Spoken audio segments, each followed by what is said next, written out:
Rakshita Shetty Bigg Boss Kannada season 12ರಲ್ಲಿ runner up ಆಗಿದ್ದಾರೆ. ಮೊದಲ ಸ್ಥಾನವನ್ನ ಪಡೆದುಕೊಳ್ಳದೆ ಹೋದ್ರೂ ಕೂಡ ಅಶ್ವಿನಿ ವಿರುದ್ಧ ಗೆದ್ದು ಬೀಗಿದ್ದಾರೆ.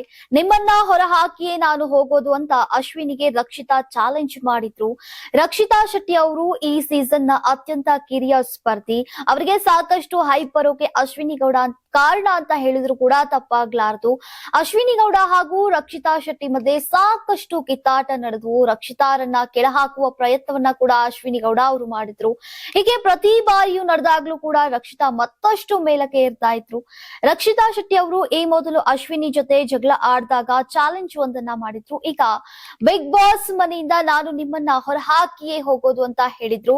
ಇಬ್ಬರ ಮಧ್ಯೆ ಸಾಕಷ್ಟು ದೊಡ್ಡ ಮಟ್ಟದ ಕಿತ್ತಾಟ ನಡೆದಿತ್ತು. ಈಗ ಆ ಚಾಲೆಂಜ್ ಅನ್ನ ಪೂರ್ಣಗೊಳಿಸಿದಂತೆಯಾಗಿದೆ. ಟಾಪ್ 6 ಅಲ್ಲಿ ಅಶ್ವಿನಿ ಗೌಡ, ರಕ್ಷಿತಾ ಶೆಟ್ಟಿ, ಗಿಲ್ಲಿ ನಟ ಕಾವ್ಯ, ರಘು ಹಾಗೂ ಧನುಷ್ ಅವರು ಇದ್ರು. ಮೊದಲು ಧನುಷ್ ಎಲಿಮಿನೇಟ್ ಆದ್ರು, ನಂತರ ರಘು ಹೊರ ಹೋದ್ರು, ಆ ಬಳಿಕ ಕಾವ್ಯ ಔಟ್ ಆದ್ರು. ಟಾಪ್ 3 ಅಲ್ಲಿ ರಕ್ಷಿತಾ, ಅಶ್ವಿನಿ ಹಾಗೂ ಗಿಲ್ಲಿ ಇದ್ರು. ಟಾಪ್ 2ರಲ್ಲಿ ನಾನೇ ಇರಬಹುದು ಅಂತ ಊಹೆ ಅಶ್ವಿನಿ ಅವರಾಗಿತ್ತೇನೋ, ಆದ್ರೆ ಕೊನೆಯಲ್ಲಿ ಈ ಚಾಲೆಂಜ್ ಅಲ್ಲಿ ಗೆದ್ದಿದ್ದು ರಕ್ಷಿತಾ. ನೀವು ಸಣ್ಣ ಆಗ್ಬೇಕಲ್ವಾ? ಅದು ಒಂದು ಉತ್ತಮ ಆಹಾರದಿಂದ ಸಣ್ಣ ಆಗ್ಬೇಕಲ್ವಾ? ಪ್ರತಿದಿನ ನಮ್ಮ ಜೀನಿ ಸ್ಲಿಮ್ ನ ಯೂಸ್ ಮಾಡಿ ಯಾವುದೇ ಸೈಡ್ ಎಫೆಕ್ಟ್ ಇಲ್ದಂಗೆ ನೀವು ಸಣ್ಣ ಆಗ್ತೀರಾ.